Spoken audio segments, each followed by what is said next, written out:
Of course, when you have a success like The Last of Us One had, it's inevitable to feel a pressure when you are confronted with the reality of doing a new game that is somehow can be can be seen as a continuation of the first one. I think one of the most important things for me was not the pressure because of the commercial success of the first game, but actually the artistic pressure that I felt after the artistic result of what we did in the first round. We all felt that we had really created something that was different, that somehow it was going to change whatever people thought about video games. So that was the pressure, to actually continue in this search of doing stuff in terms of, the story, in terms of the music that will challenge people and that will continue in this sort of artistic view of the first game, and not just something that will piggyback on the commercial success of the first game. And I think that was the big challenge and the big pressure. But because, once again, of the weight and the story being so potent, I think that in a way made things easier with that pressure being there, but in a way easier because you felt the strength of the story.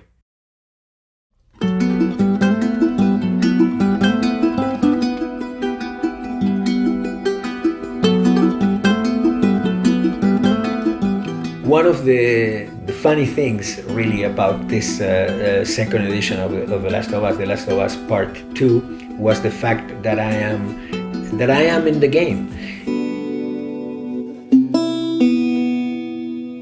Actually, when Neil called me and told me the idea, of course, I was, as amused by it and so excited about the idea, and I got scanned, and I guess the most difficult part of it was keeping it to myself, because I wasn't allowed, obviously, to tell anyone.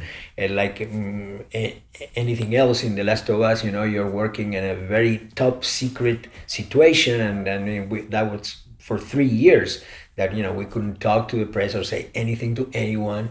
And most difficult for me was with my son, because I know how he loved The Last of Us 1, and he always asked me what's going on and with the game, and this was something that I knew he would love, but I couldn't tell him because I knew he was going to tell his best friend and so forth, So, and also, the fact that perhaps I wasn't going to be in the game, because that could happen too, it happens in movies too. And it's funny too, because once I got into the world of movies, and because also of the relationship that I have with directors, I always thought that somehow I was going to end up doing a cameo in one movie. I don't know, something, in the back, like an extra or something.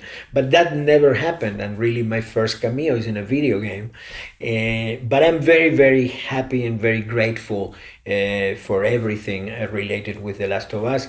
This game has given me the opportunity to actually reach and connect with a much wider audience than anything I've done before, and especially with a fraction of the population that is a very, very young part of the audience. We're talking about kids that are 12, 13, 14 years old.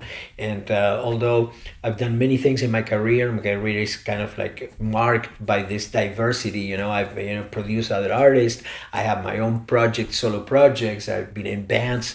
I'm a member of Bajo Fondo. I've toured the world with that. I've done music for movies. And all that has really connected me with all sorts of different audiences. Sometimes one without knowing my other side of my career. Some people will see a Bajo Fondo show and never thought that guy is the guy that won 2 Oscars. And same thing, some people that knew me because I was producing Café Tacuba didn't have the slightest idea that I did the music for Book of Life, or but this really is something very special to connect with such a young audience and such a global audience. And last year I had the opportunity to go to a convention, a video game convention in Kuwait, in the Middle East, and to see those people so connected with the music, it's very very rewarding. I sometimes think about the fact that perhaps those 12, 13-year-old kids, when they grow older and in their 40s or 50, they will get together and say, hey, you remember when we were kids and we used to play The Last of Us, and remember the melodies and stuff. I'm not going to be here, but it just brings a smile to me to think about that, and I'm very very very grateful. I love the project, as probably most of you know. There's going to be a show on HBO for The Last of Us, so we'll continue in this world of The Last of Us, and I hope we'll continue to connect through games, through playing, and through music. So I'll see you soon.